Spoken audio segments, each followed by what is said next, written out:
Just felt right. Okay. And then start R. some streaming. R, he says. He says, yeah, this is Darrell and Daniel for the 365 Message Center. Today we're talking about the SharePoint Admin Center, and I better turn down my echo once I play the intro. Help support pane that appears in Word and Office, etc. You're interrupting me, Darrell, in the past. Disabling basic authentication and exchange online. This is the 365 Message Center.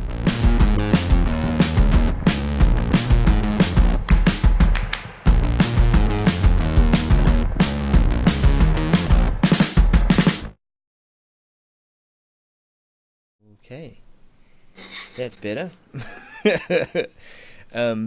So yeah, for those of you who are exploring using OBS for live streaming and you want to monitor it over on another screen, you do need to remember to turn down the Google Chrome mixer to make sure that the audio is not playing out what you have just said 20 to 30 seconds ago. There you go. There's your first tip this morning. Yep. Hello, everyone. Yay. Time for our OBS tips. Yeah, that's right. And actually, I'm thinking about putting something like that together. Actually, for work, I think a series of blog posts because external encoders are becoming a thing, particularly in the Office 365, Microsoft 365 space, live events, live Microsoft Stream, etc. Right. Yeah, Dan. Yes, we had sir. a long weekend here in New Zealand, Labour weekend. Nice. Did you enjoy your time? I did. Finally, actually took a break and got out of Auckland. Yeah, it was good. Got up to visit some relatives. Climbed a hill. Oh, climbed a hill. Yes, I saw you Yes. climbed a hill that you haven't climbed in quite a few years. 30 years, man. Yeah. Yeah, that's right. And Cool. it's been something I've been wanting to do again for a while. And of course, took the 360 camera up, share a bit of the journey. Yeah. Yep. And I know the weekend was just had just finished for you too. What'd you get up to? Did some baseball, watched some baseball, not did. That's weird. Watched some baseball at the fields and just kind of had a good time. Did some housework. So boring stuff. Nothing exciting. Yeah. Oh, cool. We're joined by a few of our friends in the live chat, and if you remember too, we're starting to use hashtag Re365 and Twitter as we expose what people are chatting about during the show. Thanks for joining us, Steve Collier, Sarah Huzzy, Suzanne Hunts, and Phil Worrell. I think that's about And there's a few other silent lurking members. There's 11 people that are watching us right now, so that's cool. Okay. I know, it's pretty good. Hey, let's rock on with the announcements and observations and the technical community. There we go. We've got a few in here that around Exchange to begin with. Automated processing for changes through PowerShell in the calendar. So this is quite useful for those of us who do or have set up resource mailboxes. Let's say we've got a calendar that we've set up for booking rooms, and that's a really good practice to use. That's right. Yeah. Not only that, I mean, I had bookable resources like laptops, even projectors when we were, sometimes taking projectors out to customers who hadn't yet got that technology. But yeah, that's all good. So you can make some changes to those calendars. I haven't really looked too deeply into what this change is So all this about. change is when you're creating those resources using PowerShell. By default, it would the setting is set. The setting is set. The setting is that it would set it up so that it would be required for the delegate to accept the meeting before it would actually do that. So when you were creating it via PowerShell, it would automatically set it up to so that a delegate would actually have to accept it. Now, when you create it with PowerShell, it'll automatically accept as long as the calendar's free for that resource. You can change that, obviously, just with a switch in PowerShell, but just so if you're using scripts to create resources, for instance, you're going to need to update those if you want it to be set up by default to have a delegate approve. That's all. So this is not changing what happens when you're not using PowerShell. It's just when you're using PowerShell. And if you're setting it up so that it doesn't require a delegate and you just want automatic approval anyway, then that's going to happen. It's just when you've got a delegate in the role of approving. Yeah. Well, yeah. I mean, think about that's kind of something that you would set up for maybe a boardroom, a room that you don't want everybody to be able to just book, like the conference room right outside, maybe your CEO's office. That's his or her office or room to use. HR, they may have a conference room that they want to use for interview, stuff like that. That just, you want someone managing that resource rather than just having it. If it's available, go ahead and book it. So it's a small change, as Stephen has said in the chat room, but it is a behavior change in that the way you're creating it. So you maybe, if you've used it in the past, like I said, creating with PowerShell, you've seen how it behaves. It's going to behave differently now. So I think this is not a super important message in the message center, but it is something that I think is warranted for us to just keep track of. Yep. And as we talked at that Ignite episode of the message center, there are different levels of attention or different ways the messages come through from product groups. So this is well covered by Exchange, and we've got another Exchange one. It's sort of a further about disabling basic authentication in Exchange Online. Now this one becomes quite important as it channels us towards using modern authentication and some of the additional multi-factor authentication capabilities. That's probably the more important one in there. That's right. So as you log in and you're using multi-factor authentication, then you get prompted by a web-styled window and across all sorts of different applications. And then you can respond to however the prompts are thrown up there to prove who you say you are. Whether it be that you're you're choosing one of those 3 random numbers that is given, and you push through to the authenticator app and told to match it. But yes, that basic authentication is going to be disabled, or just you want to disable disable the basic authentication. And this is being done by default. Like they're rolling this out for you. And this is one instance that I came across recently. Well, not anyway. Is basic authentication being used by third parties when running PowerShell scripts, for instance. Trying to pass those credentials when you're doing installs on top of things, or like I said, third parties doing this.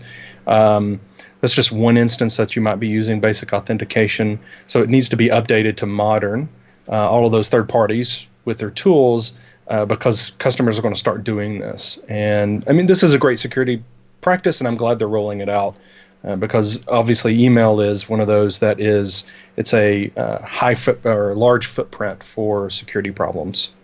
Yeah, actually thinking about that, I remember hearing, it was actually an example during our debate at Ignite, that one organisation said the reason that they had trouble with turning everything on is because they had shifted mailboxes across and they'd done all sorts of things there, but they hadn't tweaked a few security settings for login, and that became a attack vector through Outlook Web Access, and testing a few things and basically brute force. So this is where it is even more important to make sure that you are using multi-factor authentication, because brute force ain't going to work. You got to have that key with you to prevent that login, and that will help a lot. Yep. All right. What else have we got? Wrong side. Go Go up. Yeah, put the faces on the other side.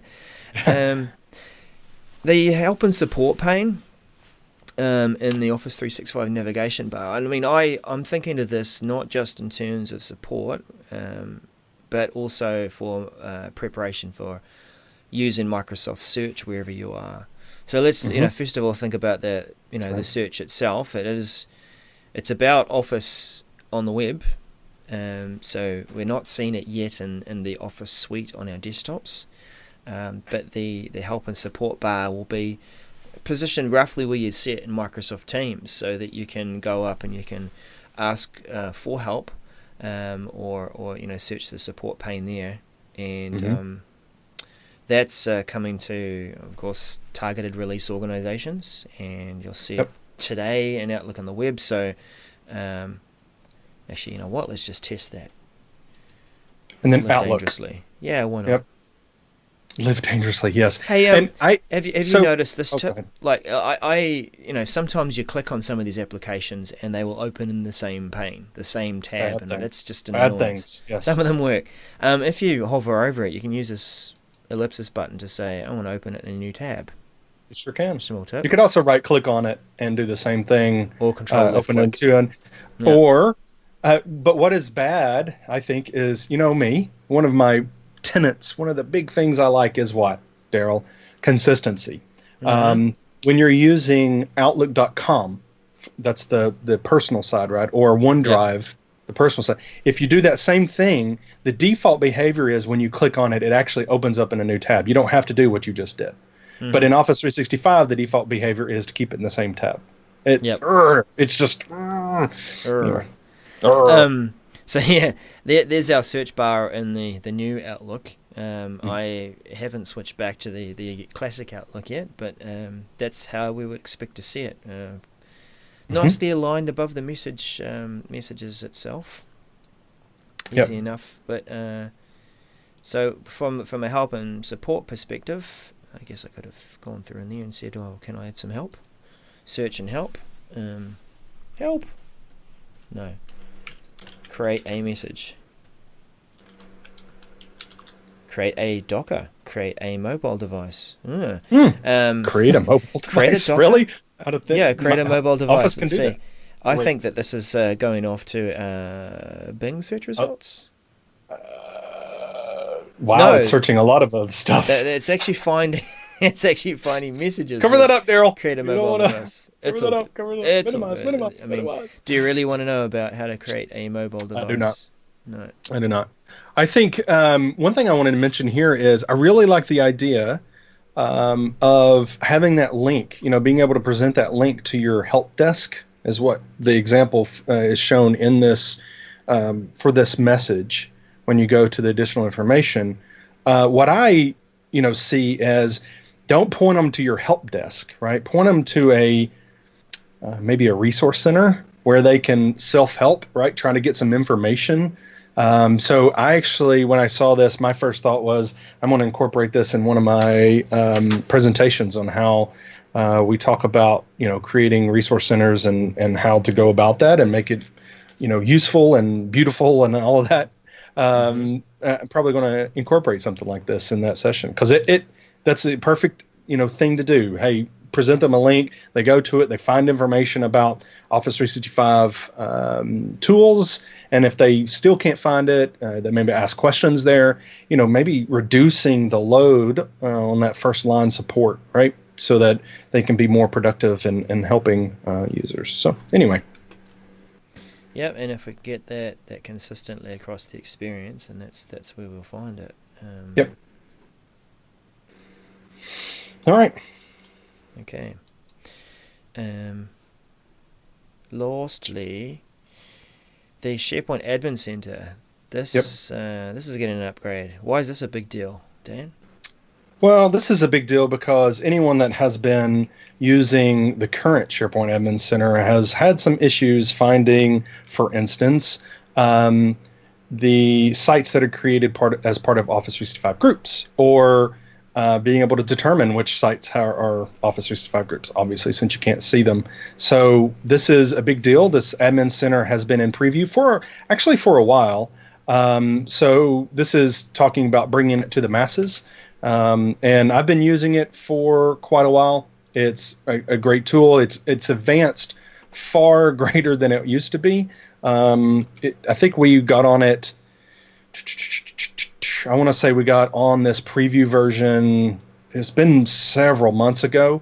So back then, all you could do actually was see modern sites. That was the only thing it did better than the current version of the Admin Center. And it actually didn't do a lot of what the current Admin Center does. So now that we've got the preview, or got that, you can click on that, try the preview on the top right.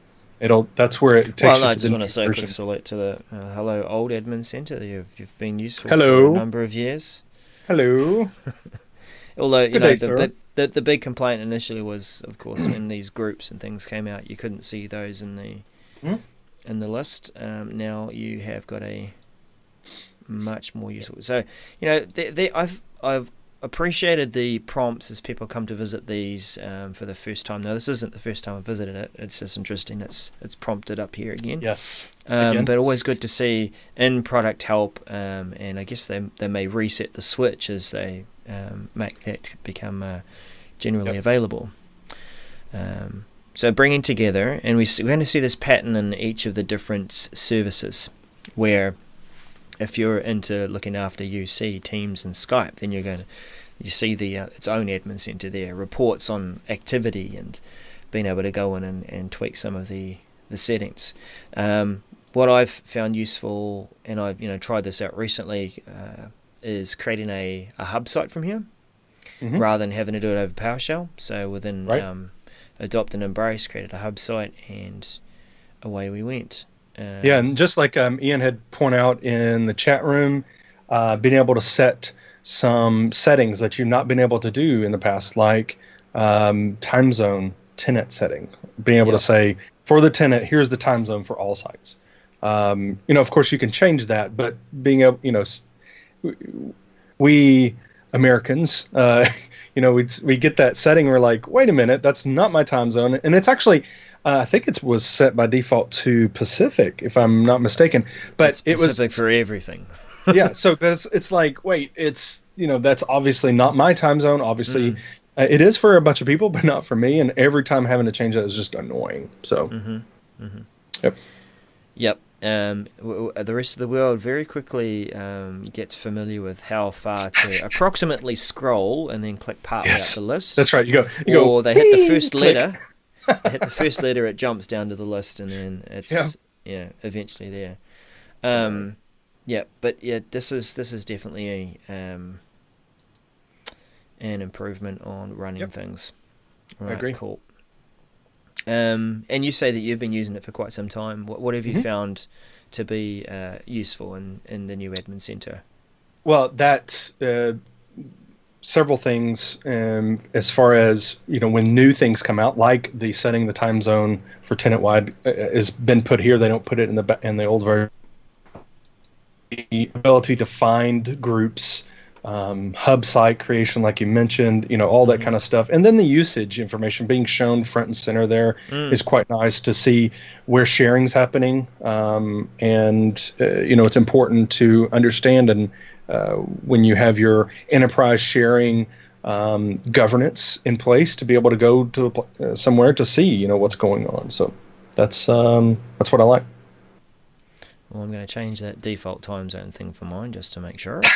And then that one right there is pretty new. Yeah. Being able to change from sites to teams, your managed path for all your new sites. So when you create new team sites, being able to create them under teams as well instead of just sites. Now, is this to say? I know what you're about to say, and it is kind of funny. Teams. It would be kind of nice to be able to set your own managed path. Set your own, but I know the technical reasons. Yeah, it's one of those where you mention it, and the answer you get back is, well, that would be difficult, and that would be hard to do. Yeah, that's kind of what Microsoft does. They do hard stuff, but it is hard, and especially since this is a SaaS, right? This is software as a service, so we have to roll with what we're given for right now, and then things will change. But Yeah, I agree. Not that it's hard, just that it will take more budget focus. And how many customers are asking for this feature is Yeah. the real question they want to ask. Yeah. Um, Oh, Yep. good. Okay. That brings us to the end of the messages. But there were a Yes, few other but things that happened. yes. Yeah. I've got a couple. Do you have more Yep. than a couple? Kind of. I mean, I'm Okay. toying to whether I want to mention one of them, but yeah, go ahead. Okay. Well, one thing I do want to mention, there was in my tenant an announcement about a change. That it was MC151453. I have a screenshot of it, and it was planned maintenance for Power BI. Daniel, why do you have a screenshot? Why can't you share it with all of us, Daniel? Well, that's because Microsoft deleted it. Or did I forget my lines? Daniel, why did we not see it? Why didn't I see it in my tenant, Daniel? Even Well, when this you is had all it so there. right. You and I talked about this. It was Yeah. a scheduled maintenance for October 21st, 1300 UTC. Mm-hmm. And the message was a scheduled maintenance for Power BI in West US. The maintenance will only affect organizations based in the West US region. You didn't see it because I'm guessing you're not in the West US. Is that correct? You're very correct, but Yep. it hasn't stopped me from seeing other stuff that is based in maybe the East US, such as hurricane Right. warnings. Right. But so we talked about that in episode 64, Mm-hmm. 64, I think, live at Ignite. We talked Yep. about that. The For this one, I'm not based in the West U.S. either, so I found it very interesting that I even had it in mind. But then, after the planned maintenance period was over, the message was deleted from my message center. Mm. Um, so first of all, I shouldn't have seen the message anyway, but I can forgive you for oversharing, right? Instead of not sharing, maybe I have customers or something. I don't know. Maybe we have users in West US, but it still wouldn't affect it because that's not where my tenant is anyway. But what really bugs me is that it was removed from the message center after the maintenance, and this bugs me because what if I hadn't seen the announcement, or my users didn't know about it because the announcement didn't get put in there until I think late last week. So what if I hadn't had my time to have my lunch and learn or create my news post telling my users that it was going to be down, and my users were on it and they were getting all these error messages. And the error would have been you couldn't write, you could read, but you couldn't create workspaces. You couldn't create additional resources in workspaces in Power BI. So I take exception for it being deleted. I can't find it anywhere. Now, you can't do a search online in the message center in the website, which is a pain in the rear, and we've talked about that before. You can search on mobile, but you can't search online. But anyway, it was kind of a snowball effect of where, why am I seeing this? Wait a minute, where did it go? I want to reference. Wait, I can't even search. Oh yeah, I can't even search in the website. So anyway, if you had some users, you're based in West US and you're using Power BI and you had some users that were having problems, then that was why. But it should be fixed now. Do you think Well, that it may still be in people's tenants if they are in the West US? Maybe, but I don't know. So that it disappearing from yours was a correction in targeting the message. Possible. That's looking on the bright side. Way to go, bud. That's good. Yeah, maybe.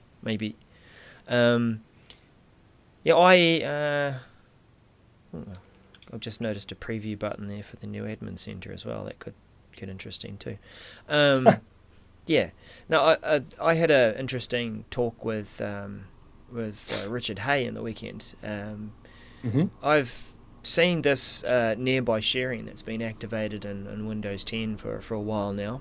In fact, if I look back, I can see all the blog posts centered around new feature, which came out nearer the beginning of the year. But I'm as an iOS user, being used to using AirDrop and quickly transferring files and photos and bits and pieces between tablet and phone or whatever. I thought I'd give nearby sharing a try, because I was working on a video on one machine and wanted to bring it over to another, and was surprised. Oh, this is actually it's reasonably easy to see. Right, found my other device, but it was a little slow, actually quite slow. And it made me question, well, how is this working? So Rich and I, we had a good talk about it. I tried a few things out, and we discussed some of the settings there too. I did have that all queued up to play as just a short highlights interview, but we'll point you rather towards a blog post instead once it's out. The videos are out in 2 parts. But yeah, if you've ever thought, Cool. how does nearby sharing work? What role was Bluetooth and Wi-Fi play in it? And what else does it share between machines? It's not just files. It also is continuing your browsing experience, for example, or just continuing from your phone to your PC. But yeah, that was an interesting one. So we have 2 events coming up, but I wanted to talk about the announcement that was just made about an hour ago. Oh, okay. Office 2019 servers are available to be downloaded. It's been RTM, so that's SharePoint 2019, Exchange 2019, Skype for Business 2019, and Project Server 2019 are all available. So go download them from your handy-dandy site, your Volume License Center or MSDN for your testing. So those are all available as of today. So go grab them, have fun.